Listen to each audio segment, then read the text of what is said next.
It's go time. Welcome to Quick Kicks here on Third Down Gamble with your host, Don Charbin, with special guest, Canadian Football Hall of Fame journalist David Naylor of TSN.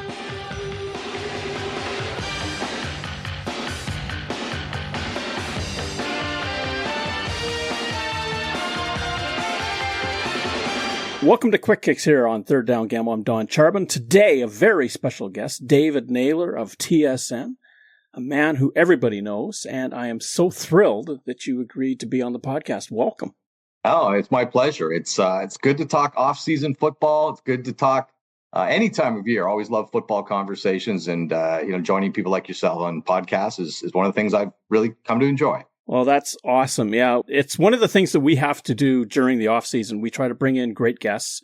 We've had many of them. Darren Flutie, for instance, Adam Rita. Love Adam Rita. He's an awesome guy. Do you know, here's a trivia question about me and Adam Rita. Okay, go ahead. The only person he has ever been fined over was me. He was fined over you? Yeah. For what? He got, it's kind of it's a weird story. We were in the press box in Hamilton, and it was when Bart Andrus was coach of the Argos. Right. And they fell to 3-7 that night on Labor Day. And the year before, he had fired Rich Stubler at 4-6. Okay. This guy's 3-7. And it was the old Irwin Stadium, right? Where there's no separate area for coaches. They're watching the game, basically the same area we are. And it was late in the fourth quarter, and I saw Adam get up and go to the elevator. And I said, I got to get a comment about the coach, right? And yeah, one of the things they kind of teach you is be careful about trigger words. Trigger words are going to have a lot of emotion that are going to set somebody off. You're going to get a great clip, but that's not what journalists should be doing. And I even thought about it. I said, I'm not going to use the word fired. I'm just going to ask him, is the coach safe? And so he was there at the elevator, and I went over and I said, Adam, can I ask you something? He said, is the coach safe? And he just you blah, blah, blah, blah, blah, blah, blah. And I got right in my grill. And I remember he had chewing tobacco in his mouth, and it was like bits of it were flying in my face, and everybody saw this. And I just held my ground, and I said, Adam, you fired a coach last year at 4-6. This guy's 3-7. That's a fair question. And he just kept doubling down about you find that pen and da da da da da. And I said, Adam, you fired a coach at 4-6. This guy's 3-7. That's a fair question. And I wouldn't have, gone after the coach issue, to be honest, if he hadn't fired a guy with a better record the year before. Anyway, it kind of went on. If I'd said something to inflame him, I honestly think it would have turned physical, but I didn't. I just stood my ground. And anyway, it kind of carried on down the field. We were looking at each other and all this, and I said, I thought it was inappropriate what he did. And I called the Argos in the morning. I said, look, I am owed an apology by Adam Rita for doing my job. And they said, and I said, and if I don't get one, I'm going to go to the league. And they said, well, you're threatening us. I said, I'm not threatening you. I've given you an opportunity to make this go away. Anyway, I was sitting around about 2 hours later in the morning, and somebody texted me and phoned me and said, hey, I just heard Adam Rita on the radio apologize to you publicly, and he said he's going to call you. And I said, wow, okay. And I didn't hear the radio interview, but sure enough, about 15 minutes later, I got a phone call, and it was Adam with an unqualified apology. He said, that was way out of line. I flashed back to my days as an offensive lineman, getting right in people's face like that. I no right to do that, blah, blah, blah, blah, blah. And I said, Adam, say no more. I've known you a long time. It's over. I get it, and I probably told him, look, I tried to ask a question in a way that wouldn't, be inflaming, but he didn't give me a yeah, but, and he didn't say, if you, he just unqualified, gave me a full apology. And at about 5:00 that night, the CFL put out a release saying they fined him $500 for an altercation with a reporter in the press box. So it still cost him $500. In the years since that I've seen Adam Rita, we've been 100% good. We were good before. We're good after. He's passionate. Oh, yeah. I mean, I covered the 91 Argos, right? When he was 40, I think, and I was 23. So I've known him a long time. Yeah. A very passionate guy for sure.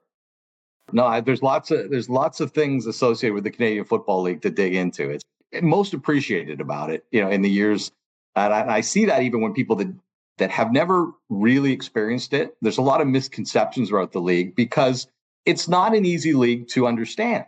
If you're not really up, I often say it's a league that is almost like it's a hybrid professional sports league.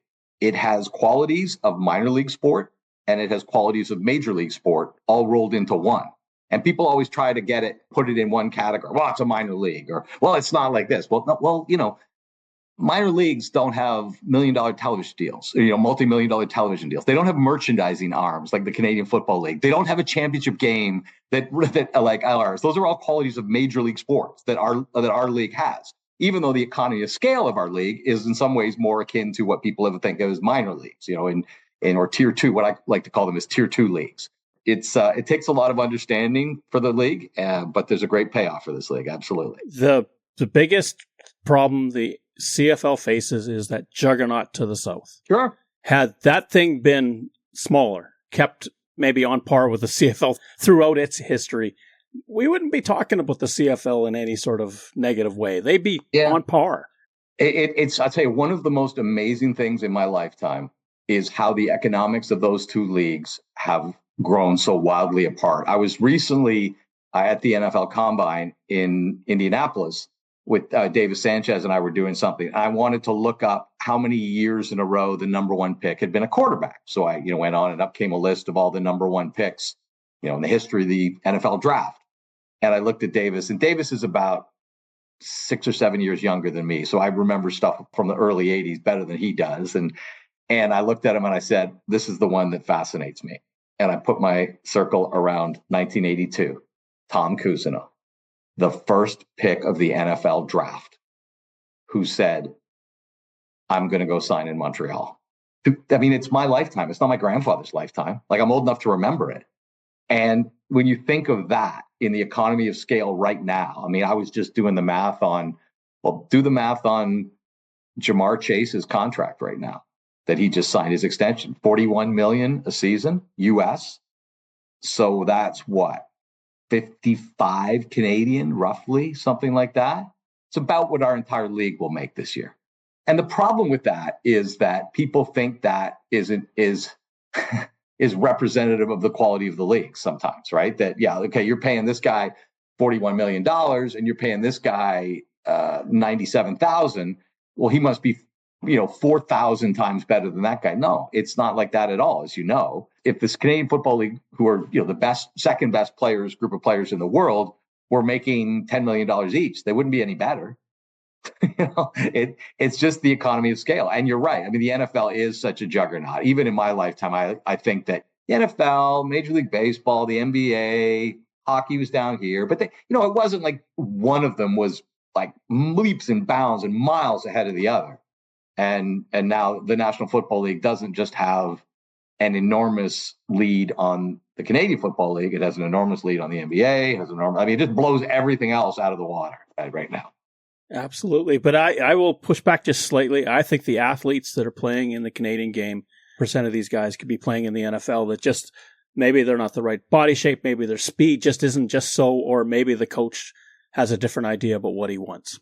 Yeah, there's so many things. And then there's players who, like, when they're in the NFL, they don't develop quickly enough. And then they come to Canada. And by the time they do, it's too late to go back, right? The NFL is obsessed with youth. And I remember having a conversation with Kenny Lawler about this. And he played with Seattle, right? And I said, are you a better player today than you were when you were in the National Football League? He says, oh, absolutely. Like, the Kenny Lawler of today is better than the Kenny Lawler that played in the NFL, but he's never going back. I remember talking to Milt Stiegel about this and saying, when was your best season as a football player? The NFL season, because Milt played 4 years in the NFL. I said, what was your best season? He said, I think it was 2001 or 2002. He had 31 touchdowns, something like that. I said, the best you ever were. Yeah. And he knew he was never going to play again in the National Football. So again, he was a far better player, or he was a better player at that point in his career than he'd ever been when he was in the NFL. And, there's a lot of debate about, the relativity of players in the CFL and the NFL. And I get that. But here's where I've landed on that one. The only people I believe or trust or whose opinions I really take to heart are people who've played in both leagues. Because they're really the only ones who know, right? You could have an opinion, I can have an opinion, we can all have opinions. And this is in pretty basically what they'll tell you. Like if you ask, Davis and we have actually a lot of, it's funny, the CFL and TSN panel has evolved in a way that almost all of the guys on the panel last year have all played in the NFL. Henry Burris, Enoch Mwamba, David Sanchez, Milt Stegall, a lot of them have played in both leagues. And what they will say is that the top third players, the top third players in the NFL are significantly better than the players in the CFL. Like they are of a different, they're the best of the best in the world. The middle tier are still better players, more skilled players, but the gap is not huge. The bottom third players in the National Football League are interchangeable with the top third players in the CFL.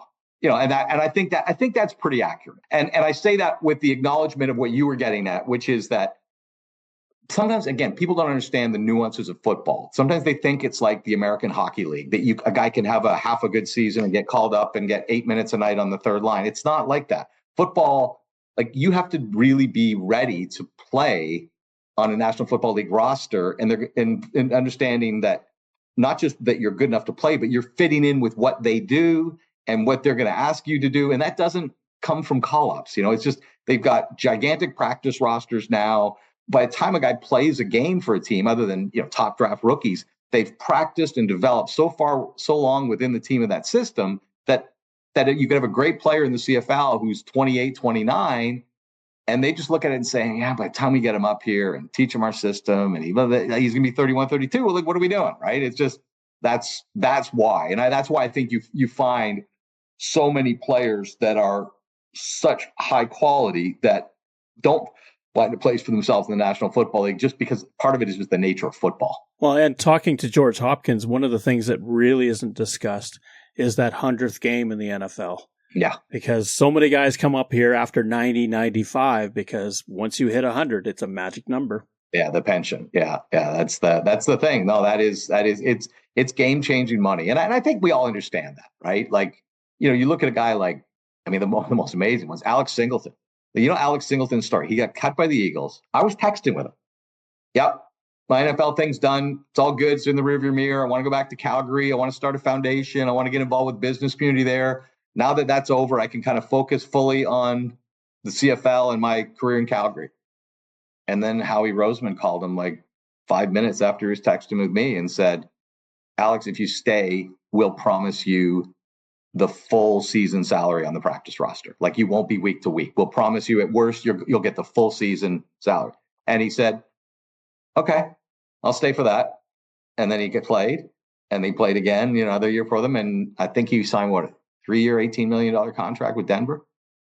You want to talk about, guys, the difference between a CFL and an NFL player was like one GM who picked up the phone when the guy was at the airport. That's the difference. Yeah, that's a great story. Okay, now let's talk about your story. Okay, sure. Let's find out about Dave Naylor. Where did you start life? Where were you born? Where were you raised? I was born in Mississauga and raised in Thornhill, Ontario. Both my parents, who are still living, I'm fortunate to be 57 years old and have 2 living parents. They were both national level athletes. My dad is in the Canadian Lacrosse Hall of Fame and the Brampton, Ontario Sports Hall of Fame.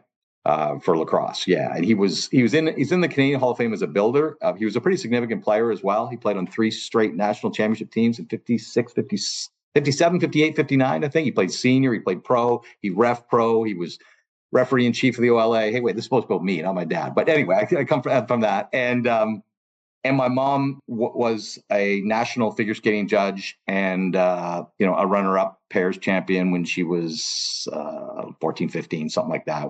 She and her brother competed nationally. Anyway, all that is a long way to say that I grew up in a house where sports was very much the language. The world became very relatable to me through sports just because of who my parents were, and they were sports fans. And I did not get much of the DNA gift of athleticism.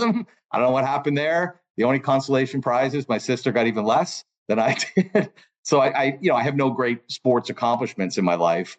I would say at a pretty early age, I probably understood that I was never going to be a high-level athlete. And so I had to find another way to channel my love and appreciation of sports. And so that became following sports and starting to write about it on my own, and think about a career in media and how I could do that.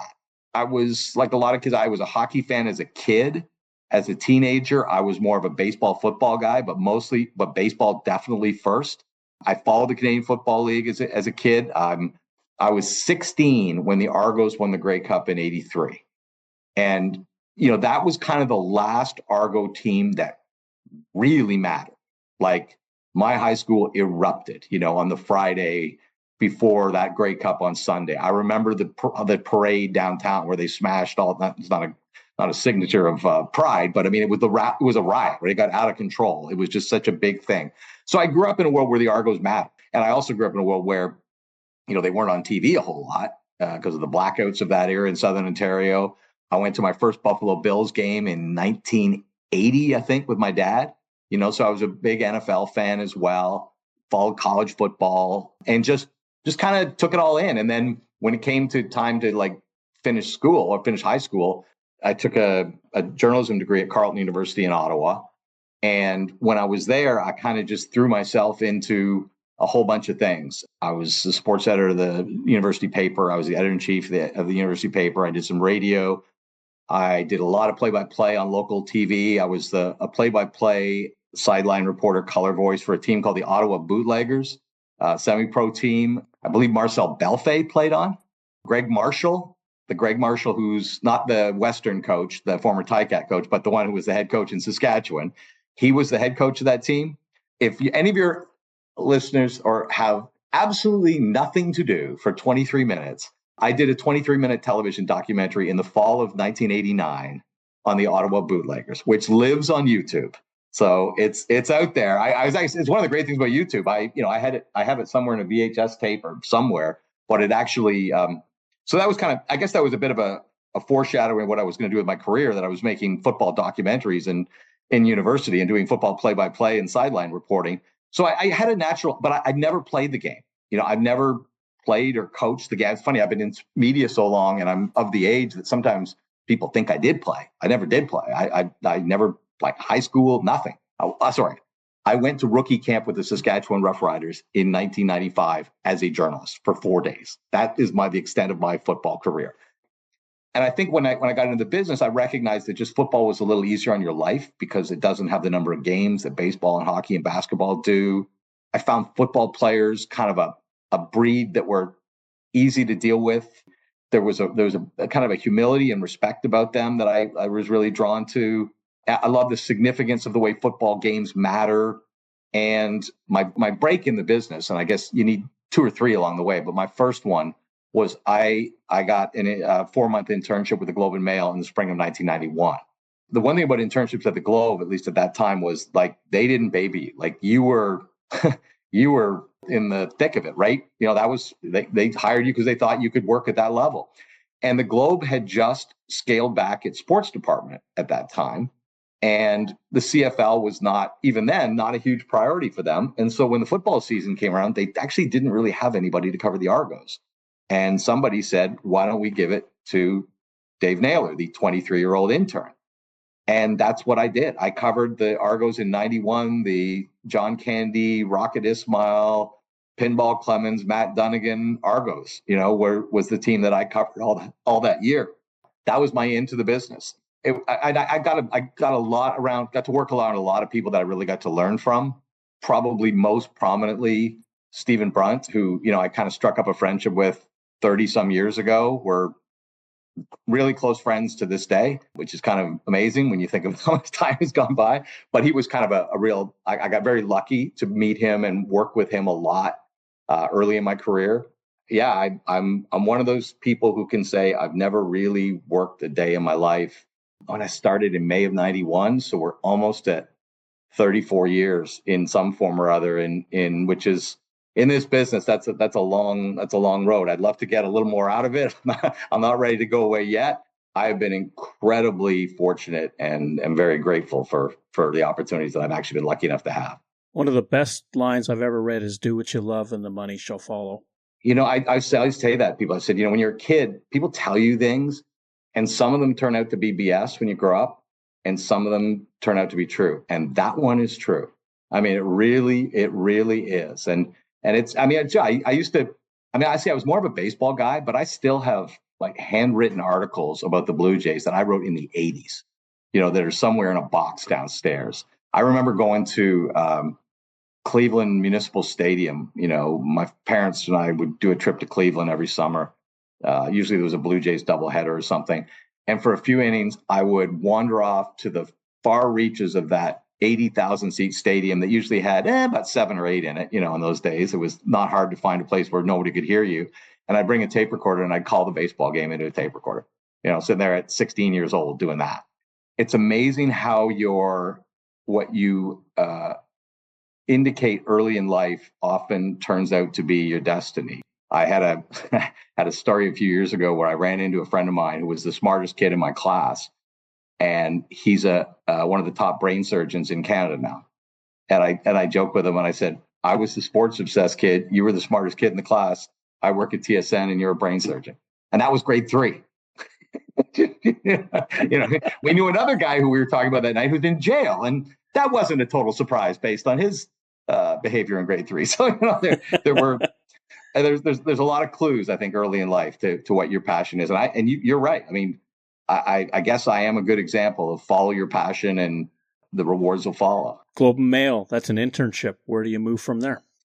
My Globe internship, I managed to turn that into more than an internship. Like because when Labor Day came, my internship was supposed to end, and they're like, yeah, but this guy's been covering the Argos all year. Like, we don't really have. So they gave me the beat on a freelance basis after that.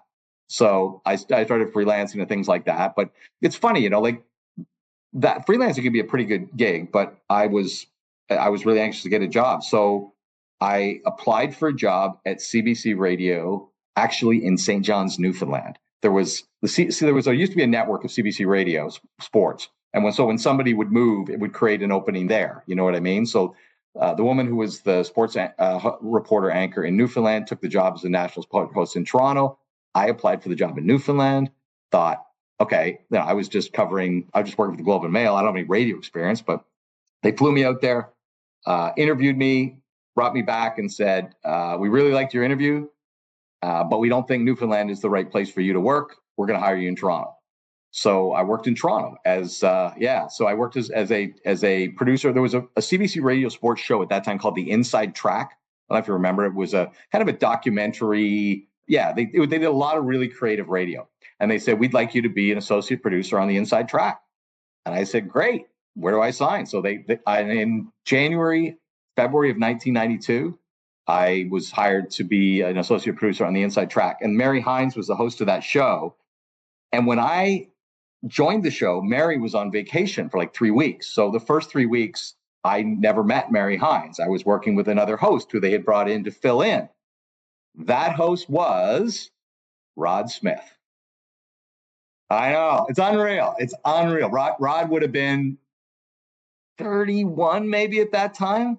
And I know Rod and I always talk about all the time that we go back to CBC Radio in 1991. Yeah. And I remember being impressed with, I knew him. He was at that time part-time on TSN, part-time at CBC Radio. And I remember being so impressed with him about how well he could write, because he had to write that show, And so, and he was a really, sometimes when you see somebody on television, you're kind of like, well, how skilled are they? Or how good a journalist are they? Or how much are they being propped up by their producers? And I was really impressed by Rod, just what a good guy he was and is to this day. And so I worked on that show for 1992, almost 2 years. At the end of the 2 years, I learned I did not want to be a producer. I wanted to be a reporter and I wanted to be on air. And I kind of have a very simple explanation. I learned that as a producer, you have to have no ego. I have too much ego to be a producer. and I mean, and it kind of works this way. As a producer, if you come up with an idea and that idea crashes and burns, it's on you. It's your fault. You came up with this idea, didn't happen, it's lousy, whatever, producer's fault. If you come up with an idea and the idea is like awesome and it takes off and everybody loves it and it gets nominated for an award or whatever, the talent gets all the kudos. And I thought, well, this sucks. No one ever recognizes what I do only when it doesn't go well. When it goes well, like no one even knows and cares. So, and that kind of was what I kind of saw, and at least in the place I was working at that time, I felt like that. So you're a Saskatchewan guy, right? You remember Mal Isaac? Yes. He was the CBC radio host. His brother Dale was there for a long time. Well, Mal was the CBC radio host in Regina. And in the fall of 1993, he had a heart attack, took a step back and wanted to consider whether or not it was worth still working or whether he might take an early retirement. And he decided to take an early retirement.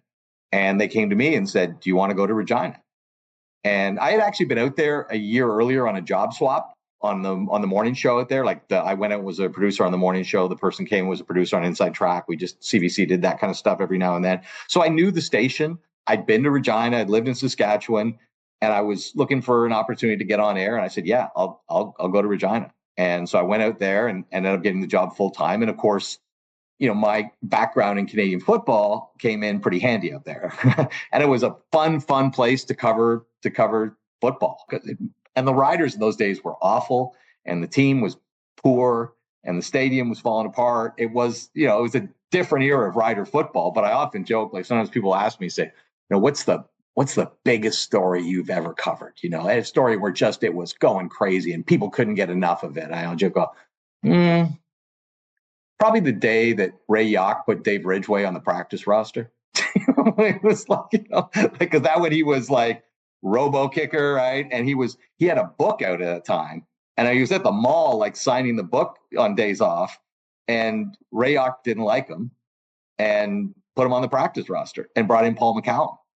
And like, I just remember that was like in Regina, that story was like fire. And I was like, man, this is a different kind of place. And I also got my first start in television there because they had a show called Grey Cup Odyssey on CBC television that aired, I think it was 9 weeks. So they basically, the last one was, the Monday before the Grey Cup, and then for 8 weeks more before that. And it was a story with it was a half-hour show with a lot of different elements, and they wanted a reporter to do some reporting for this show. And so they came to me and said, have you ever done television? I said, only at the local cable level.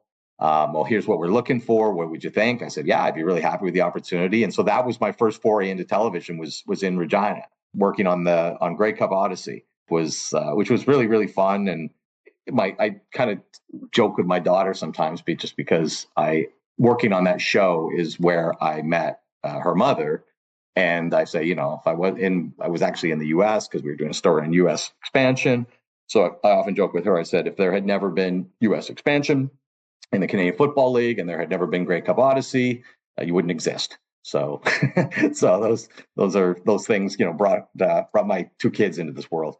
But that was my first television experience. And then, a place like Regina to me was perfect for what I wanted to do at that time. And I thought, I'm not from there. I didn't have any family there. I was single. I was a long way from, where I grew up. And so I was looking for an opportunity to go elsewhere. And at that time, my parents were living in Kuala Lumpur, Malaysia. My dad is a school principal. Yeah, my dad retired as school principal in the Toronto area, took a year and a half off, and took a job as a principal in Kuala Lumpur. And so I was at that time like 28 years old. Yeah, 28, single, was looking for a change. And so I left the business for 6 months. I went traveling through Southeast Asia, visited my parents a couple of times, crisscrossing through, and then arrived back in Ontario in the spring of June of 96. And there were not many opportunities. I mean, media is a tough business now. But at that time, it was like, okay, I've been out of the country for 6 months. And look, and I'm going to say this, I hope you understand what I'm saying. The people I work with in Saskatchewan were fantastic at CBC, radio and television side. They were great, like really high quality people. I learned a lot. It was a ton. But coming back from Ontario, when you kind of told somebody your most recent job had been radio in Saskatchewan, you know what I mean? Like they picture you in, the 50-watt station in the corner of the province. You know what I mean? Yeah, somewhere out in the sticks. Yeah. Yeah. It was a bit of a challenge coming back to Ontario when that was the most recent thing I'd done, and I had 6 months out. And even though I was so proud of the people that I'd worked with and worked for, and grateful to them, so I said, well, you know what, I'm going to freelance. So I freelanced for 4.5 years, and that is a hard way to make a living. Like that is, I mean, but you know what?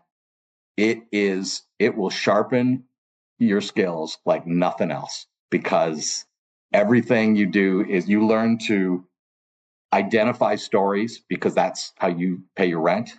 You learn to be able to turn them around quickly, because that's how you pay your rent.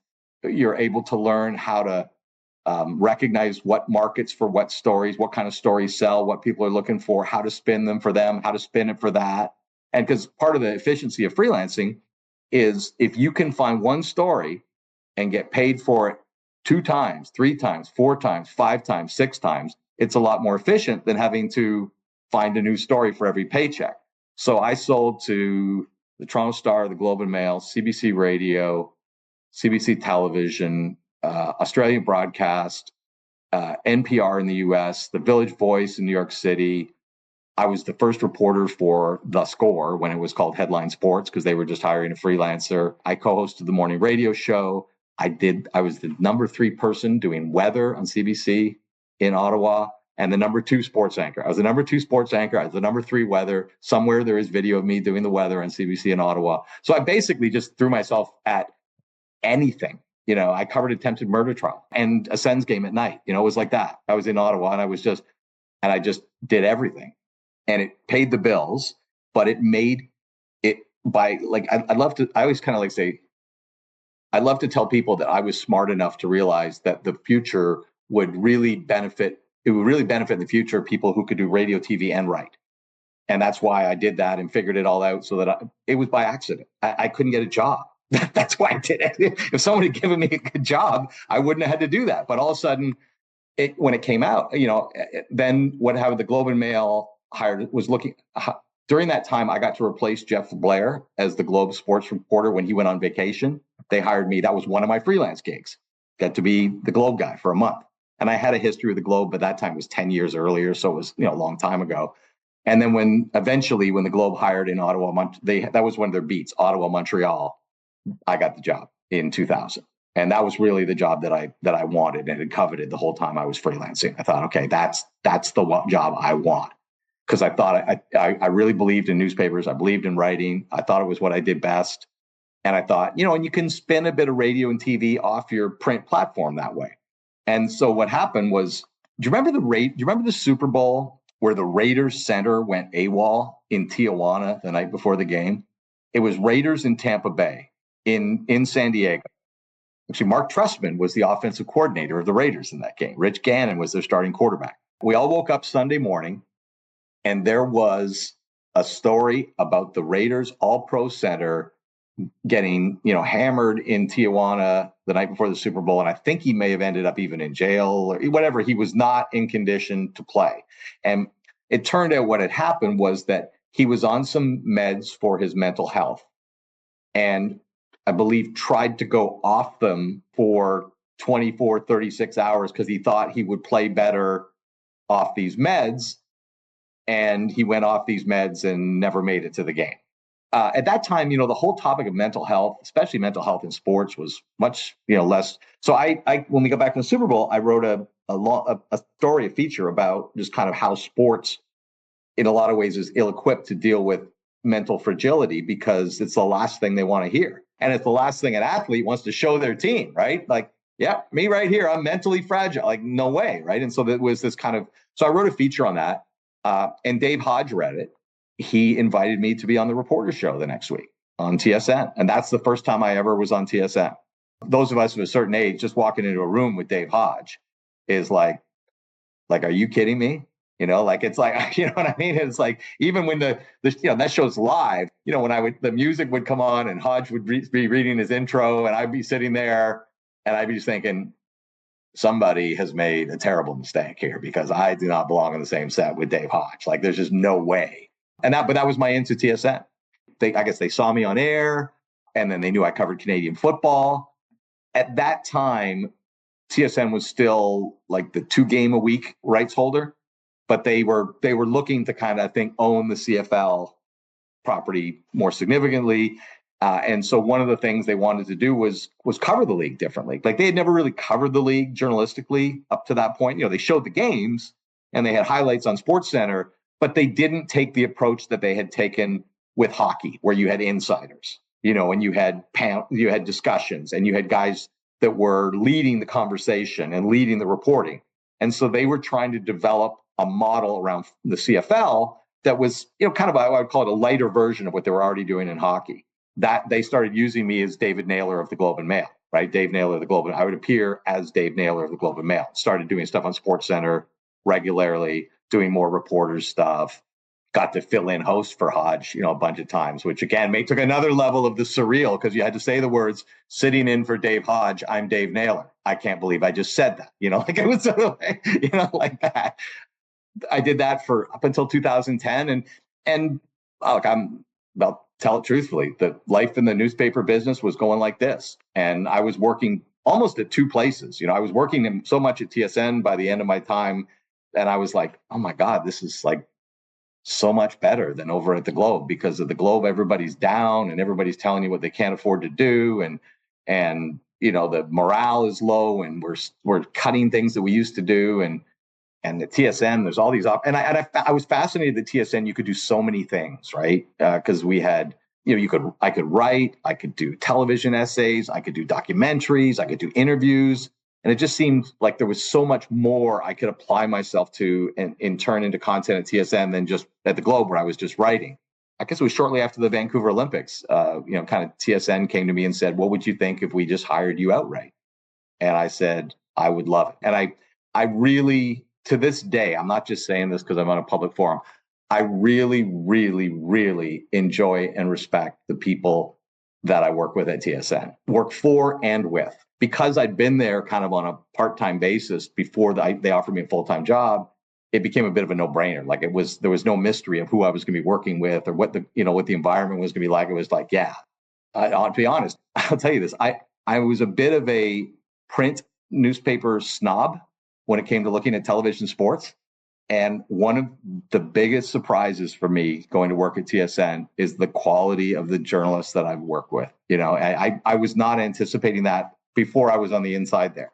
Sports is already seen as the toy department of journalism sometimes. Well, I always thought that TV sports was kind of the toy department of the toy department. You know what I mean? But I've been incredibly proud of the journalism I've been able to do at TSN, the people I've worked with and for. So, and then from then it's just been doing more and more and more. What else can we do? And, we're now exclusive rights holders on the National Football League as well.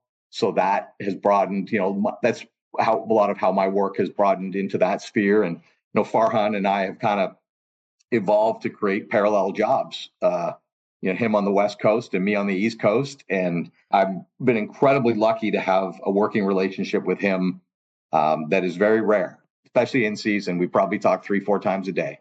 A lot of times it's like, I'm doing this, you do that. Can you write that script? I'll call that person. And that's what we do every single day, every single week. Really, really fortunate to have a coworker like that. And we, there's some things I do that he doesn't do. There's some things he does that I don't do. He has a more technical, classical training in football. He's coached the game at a very high level. I never have. Our skill sets and our kind of voids really balance out very well. So we're able to have that. And I every once in a while, just stop and think and say, man, how many people at my age are doing exactly what they wanted to do and wouldn't change anything? I know that's a small club. So that's how I got here. The reporters, that was a pointed viewing for me on Sunday mornings. Steve Daniel, Associate Vice President with the CFL, in charge of football analytics, and I'm happy to be here on Third Down Gamble.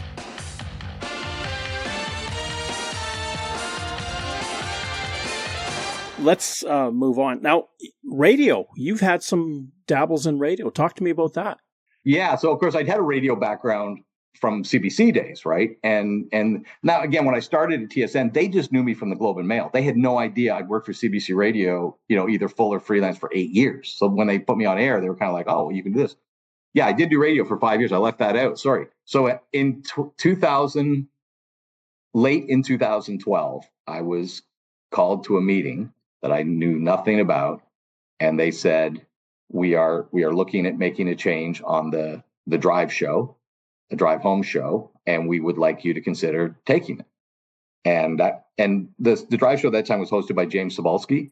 I'd been his co-host a number of times. James was a friend. That's the business, but that's not a comfortable situation. And James was 100% classy when the change was made. We've remained friends over the years. He lives in Vancouver. I don't see him very often, but anytime I do, I've known him since he was like 21 and I was 27 or something, And sometimes when it's a new station, it's tough because that the original shows are probably going to be replaced when you start a new station. And look, my show got replaced by Overdrive. Better show than mine. Overdrive is a better show than mine. I hope that I was as classy as moving on from Overdrive as James Cebulski was when he moved over to let me have an opportunity of that. It was a fun thing. It was, and I'll tell you the story. The reason it was fun was at that time Bob McCown was riding high, right, as the host of primetime sports in Toronto.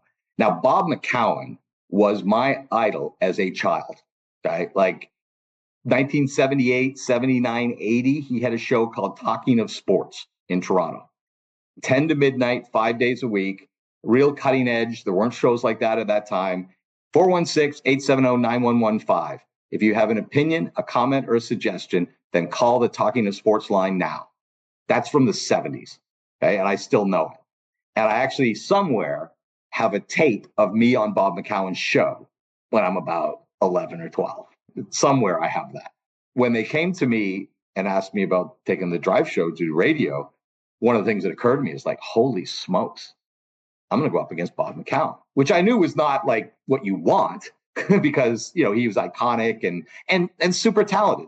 Don't get me wrong, Bob McCown was the reason he was my idol when I was a kid.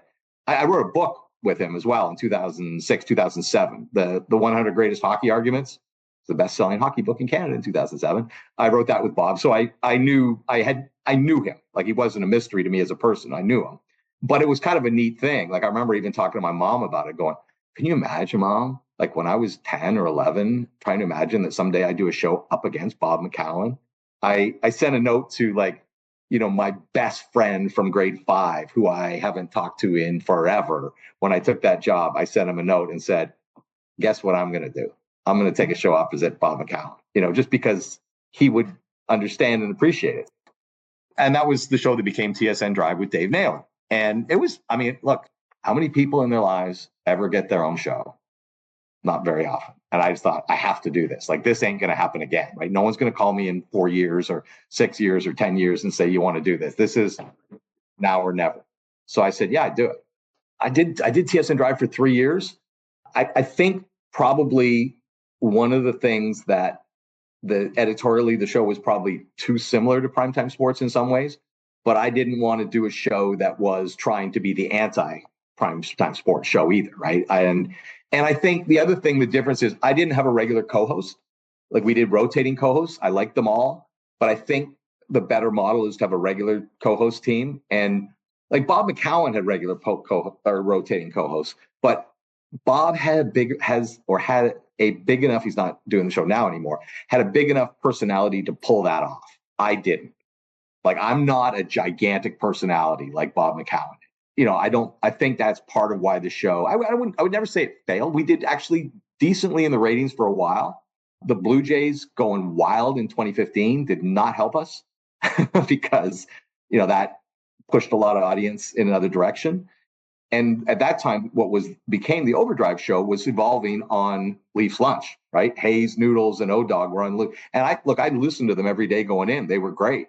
And I think it was the absolute right move for TSN. It's a show that's flourishing to this day. It's very different than what was on the other station without trying to be. And so they gave me an opportunity to work with Michael Landsberg in the mornings. I think I'd been on Off the Record like 23 times, so I knew Landsberg pretty well. I used to joke with him when I was doing radio, afternoon radio, that I was his full-time fill-in guest. And what I mean was this, that my desk was not that far from the Off the Record studios.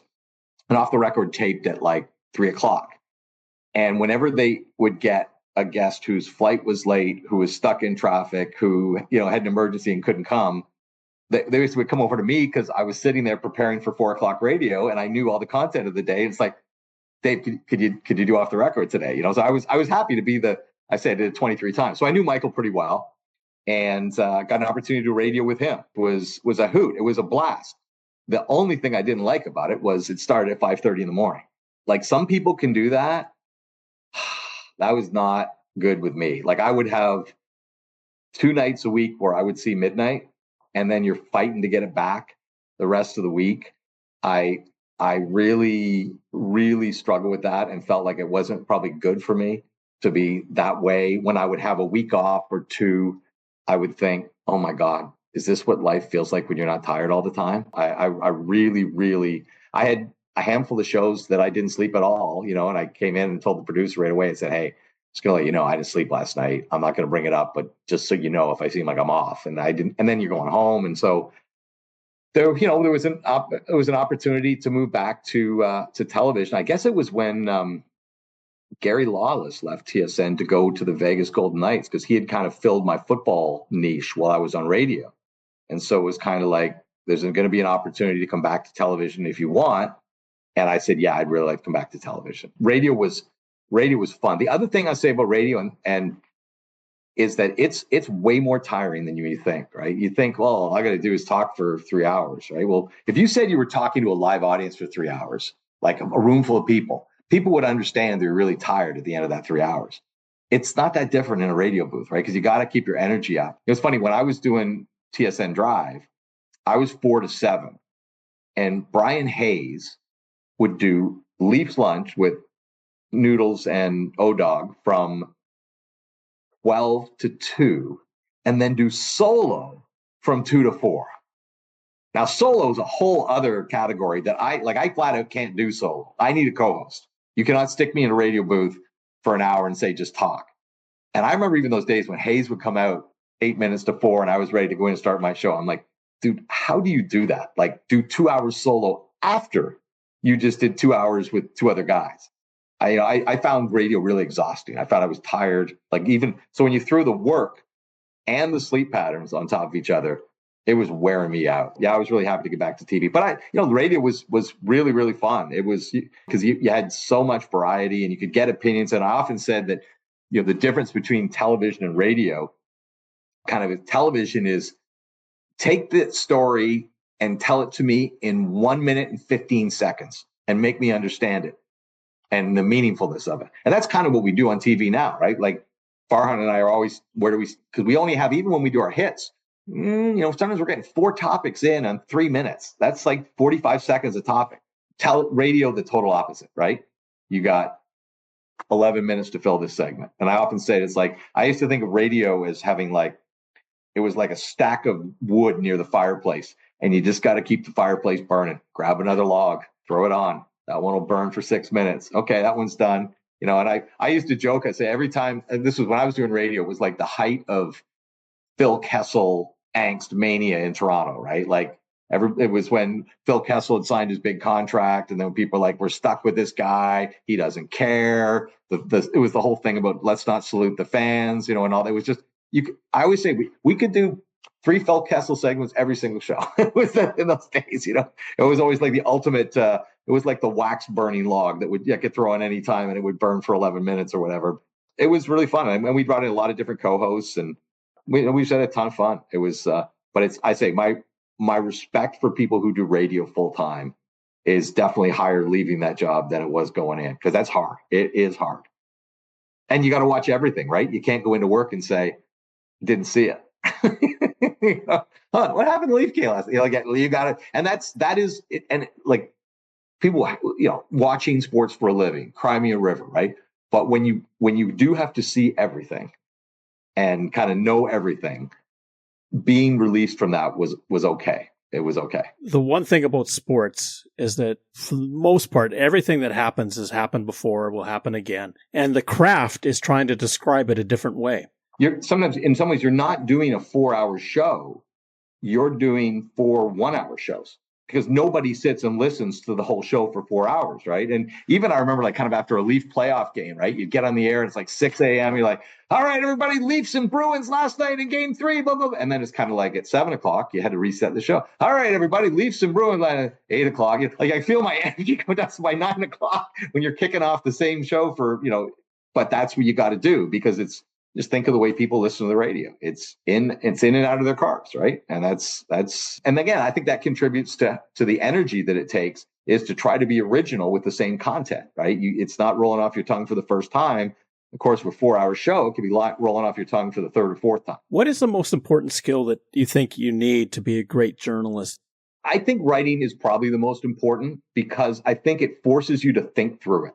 You know what I mean? Like a lot of times, even as I write, I think for 2 reasons. One is for my audience, but the other part is it forces me to think through it, and kind of push and come up with a premise of what I believe or don't believe. And I've often referred to it as kind of the anchor of good journalism is good writing. And some of the people at TSN who I've worked with, I mentioned Rod Smith, really good writer. Dave Hodge is an excellent writer.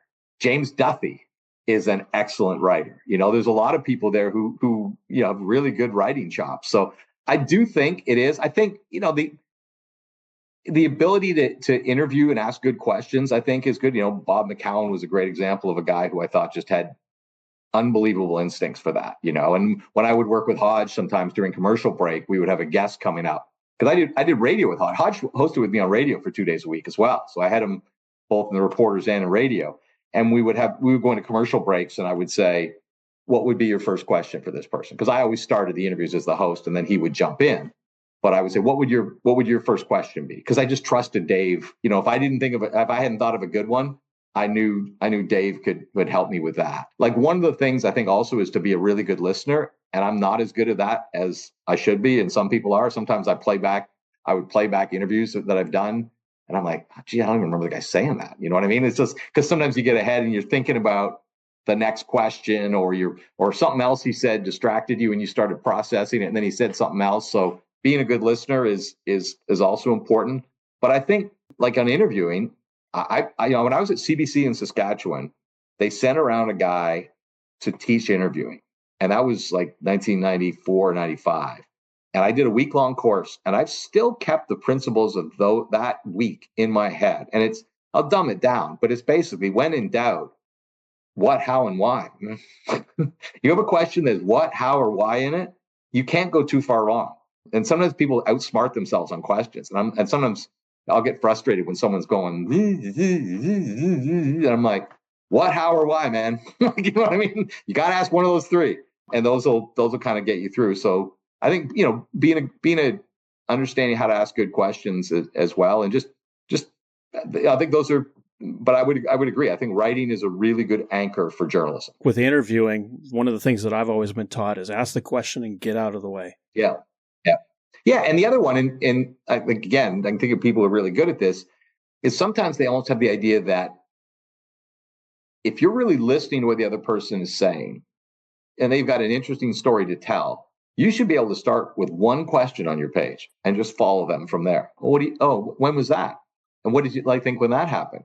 Okay. And what did that make? Like, you could just, you see where I'm going, right? That you could just start with one question and challenge yourself to listen to what they're saying and be kind of either asking follow-up questions or questions that are inspired by what they said. Sometimes I want to do that in television now when we do television documentaries. Like, I just sat down with Curtis Rourke 2 weeks ago in Indianapolis, and your producer wants to keep you on time. So you've got maybe 40 minutes that we've told him 40 minutes, everybody's prepared for 40 minutes. So you don't have the freedom to kind of go off script. You got to follow the script a little bit more, because we're looking for certain sound bites and certain things. And sometimes you want to go, wandering into the woods for 10 minutes on some tangent, but you can't. But in other opportunities, you still get the opportunity to do that. And, but I've always thought that writing forces you to think. And writing's weird. Like, sometimes I sit down to write sometimes, and something will fly off my fingers in like 30 minutes, like 1,000 words. And other times I will sit down, and 5 hours later, I'll close my computer and go to bed and set my alarm for 7 o'clock to try to wake up fresh. And that's one of the mysteries of writing is it's impossible to anticipate how long it's going to take you to do it, because I've often been very surprised in both ways. I remember one of the fastest things I ever wrote, and it probably was because the inspiration was when Chris Schultz died. I wrote an obituary column about my relationship with Chris that began when I was about 15 at my grandfather's cottage, and my cousin, who was the same age as Chris, 8 years older than me, pointed through a snowy television screen that being fueled by an aerial on my grandfather's cottage, that guy playing for the Dallas Cowboys played high school basketball against me in Burlington. And I'm like, what? That was 1983. That's the first time I'd ever heard Chris Schultz's name. Covered him, worked with him, had a friendship with him. And I remember sitting down the night he'd passed away, and I just, I must have written that column in 21 minutes. It was just shared some stories about him that I hadn't shared before, not things that were embarrassing to him, but just maybe a little more intimate, that I would have if he'd been alive. And so it's just weird how that happens sometimes. Another great icon that has gone far too early. Schultz was a one of a kind. Chris had an innocence about him. He was the least cynical person in the world. It was, and that's what made him such a joy to be around. And man, did he love football, and he did it old school. In the world of computers and these things, Chris, at his funeral, they handed out to everybody who was there 3 things. One was a football card of his from his playing days. One was a highlighter, and one was a Sharpie. Because everything that Chris came in, when Chris would come in for a game or a show or whatever we were doing, he would have these big pieces of paper with big letters written with a Sharpie and highlighted all over. And nobody prepares like that anymore, right? I'm pretty old school. I put stuff in notebooks still, but Chris was as old school, and it was his family, understood the way he did things, and that was one of the charming things about Chris. A guy who, we all miss Chris, especially at Grey Cups and Super Bowls, because I tell you, on those days, Chris would just walk around like he was the luckiest guy in the world, and he would send me things like that. I think I wrote about that in the column that I remember 45 minutes before kickoff of the Super Bowl, I would just get a text from Chris that just says, "I feel so lucky." Just what I mean? When you work with people who take those little timeouts to look, and this guy played in the league, it's not like me. It's he played in the NFL, and he still felt that way, and it was kind of fun when we would go to Super Bowls and we'd be at a restaurant table, and we just looked like a bunch of 6 guys having dinner or whatever, but then we'd all get up. And you'd see heads turn, right? No one knew. People didn't know Chris. He didn't have a long enough NFL career, and he wasn't on television in the U.S. But they just look at him, and you'd see people, and we go, "Yeah, he played for the Cowboys." You know what I mean? Just because they knew he was a former player, and he kept himself in such great shape. For those offensive linemen, sometimes when life gets on, they don't always stay in what looks like playing shape, but Chris worked at it too. Yeah, he was a beaut. The Canadian Football League itself, if you look at it big picture, look at the job you have, look at the job TSN gets to do. Mm-hmm. Without this league, what kind of vacuum would be there? It's a really interesting. The CFL forces us to think, right? And I've thought, and even it's forced me over the decades to have different opinions on things, because for instance, on the whole Canadianness of the league, the ratio and things like that, my thoughts on that have changed over time, at different points. I value the Canadianness of the league, but I would always fight the argument that people would say, well, if we don't have a Canadian ratio in the CFL, football will die in Canada. There'll be no grassroots football, high school. And I said, well, somebody would have to show me the ratio in basketball and baseball that fueled those sports, because there's none. There's no ratio in those sports, and they both took off, right? Baseball in the 90s and 2000s, basketball kind of in the 2010.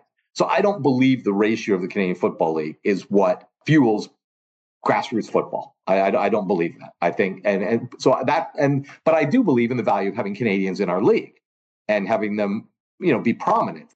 I think they probably need less assistants being prominent now than they did 30 years ago, and that's a credit to us.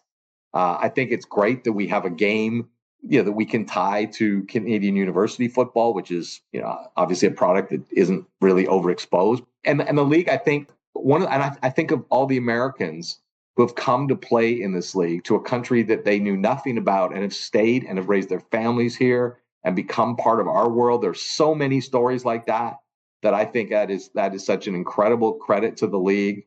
And I think the fact that we have our own game. I mean, people will ask me all the time, what do you really like better, like CFL football or NFL football? And I'll say, the honest truth is, I love both. I love 4-down football. I love the game. I love 3-down football. I hope we always have both. I hope we always have both. But what I really love and what defines for me what kind of football I love is I love a great matchup. When the Lions are playing Winnipeg, this season, I'd rather watch that than Tampa Bay play Cleveland. You know what I mean? That's just not. I went to the last NFL game of the year, Lions in Minnesota. I was pretty excited about that one. I'd probably watch that over Hamilton and Calgary last year. You know what I'm saying? So I just, whether it's college football, CFL football, or NFL football, I get excited by matchups. But our league has. I say that there's so many nuances to our league.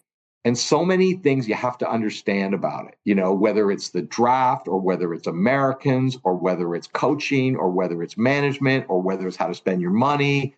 I mean, I think in some ways that's been a great advantage. And in some ways it's been a bit of a disadvantage because it maybe makes it a little harder for other people to understand. You know what I mean? Sometimes. And I sometimes, like, when they get into where the rule is right now on the ratio with X% of snaps and all this, I'm like, guys, we should not have rules that people can't understand, and I'm not talking about casual fans. I'm talking about hardcore fans. I'm talking about people in the media that have to, like, how does this rule work? You know what I mean? I don't think that's a great thing, but I love the fact that we have a game that, and you brought this up earlier. There are guys you can watch just light it up in college football, and I'm talking about NCAA football, that are the most exciting players on the field. And you can look at them right away and say, that guy's never going to play in the NFL, but he can play in our game. There are guys on this game who are going to play in the NFL who could never play our game. I love the fact that it kind of creates, that aspect of it. And I love the fact that we have a league that, I mean, I want the Canadian football to be financially secure. I want the teams to be profitable. I think that's good for everybody. But I hope it never becomes a league that's just about how can we, squeeze one more dollar out of this, which is, frankly, what the National Football League feels like. And I love the NFL, but when you're around it, it feels like the goal of those owners every day is how can we make more? And you hear, okay, Roger Goodell's got a $25 billion league. His goal is to have a $40 billion league. Okay, I guess that's better. I don't know. You know what I mean? I don't know. I don't really care. It doesn't do anything for me. I'm just about the sport and the game. And I think we'd all love to see people in the Canadian Football League, be compensated as well as possible, and have the franchises create value, because value brings stability. And then you can improve infrastructure and everything improves. I've lived. That's one thing about the CFL. I've lived through some really, really lean times. I've seen. That's why even now sometimes people come up to me and say, "Do you think the league's in trouble? Do you think the league will be around in 5 years?" I'm like, "Are you kidding me? Like, this league is nowhere near desperation territory from where it's been in the past." And part of that, frankly, is ownership. I mean, there used to be people who had some pretty marginal wealth that were owning CFL teams. And, there's a chance that if things didn't go well, they weren't going to be able to finish the season. Look at that board of governors table now in the CFL. My goodness. I mean, that's, and I say with a tremendous amount of wealth comes a tremendous amount of experience in business, brain power, all those kind of things. So I think the value of having people like Amar Doman, who's come into the league in the last 5 years, Bob Young, who's now the longest serving private owner in the league, people like that who've had tremendous success in other areas of business, lending both their resources and their minds to the Canadian Football League and devoting to it is important. And I think it's also special to them as well. These are guys that have more expensive toys probably than a CFL team in a lot of cases. But I mean, I don't know Pierre-Carl Pelado at all. I mean, I know he's worth billions, the owner of Montreal, but I saw him on the field before the Eastern Final 2 years ago. I think it was the first time I'd ever seen him in person. And he looked like the happiest guy I'd ever seen in my life. And I saw him in the elevator, I believe, the morning of Grey Cup in Hamilton. I think that was what it was. And he was in the elevator with me. And again, he looked like the happiest guy in the world. I hope that's how he liked being a CFL owner. Sure seemed like he was enjoying himself. I think the one commonality with the CFL owners, you look at what happened in Edmonton with Larry Thompson, you've got guys that are passionate about the game. Yeah. Yeah, absolutely. No, absolutely. I think, and that analogy is made that for some, wealthy people, they're going to spend millions on their yacht, and this guy may spend a couple million on his CFL team. But I think the idea that the danger in that, here's the danger in that model, is that eventually your owner decides he doesn't want to do this anymore, and he doesn't want to lose money doing it anymore. And then you have to find another guy who's willing to, or gal who's willing to lose money. And that's where you get a problem, potentially. As long as you're making money, even if it's not a whole lot of money, you're never going to have trouble finding the next owner for your team. But as long as you're on a philanthropy model, then you might. And that's happened, right? Where people have, okay, we're never having a problem. This guy's always paying the bills. Well, okay, what happens? And Montreal was a good example, like Bob Wettenall. Like Bob Wettenall was there for 20 years, like 90, probably about that. But when he went away, the next few guys came in, looked at the books and said, the league had some close calls in Montreal recently, especially the one after Wettenall. That one got very, very close to the edge, I think. Yeah. This has been so much fun getting a chance to meet you. This has been great. Oh, my pleasure. David, where can people find and follow you other than TSN on the socials? Well, my primary social is on X at TSN Dave Naylor. I'm also on Blue Sky Social, although I admit I'm not there as often as I'd like to be, just because the audience I have is so much bigger on X. I write my written work is at tsn.ca. It's easy to find. It's funny. A lot of the video content we do these days doesn't show up on SportsCenter. Farhan and I do things all the time that are web only. So you can find content there as well. I do radio hits across the country here and there, including on the Green Zone with Jamie Nye, and once a week on that show. That's my only regular radio gig I have these days. But so you can find me there, and that's where I am. Thank you so much, David. I really appreciate talking to you tonight. Hey, thanks, Don. Thanks for having me on. This has been a real pleasure, and I think I've really enjoyed myself. Thank you.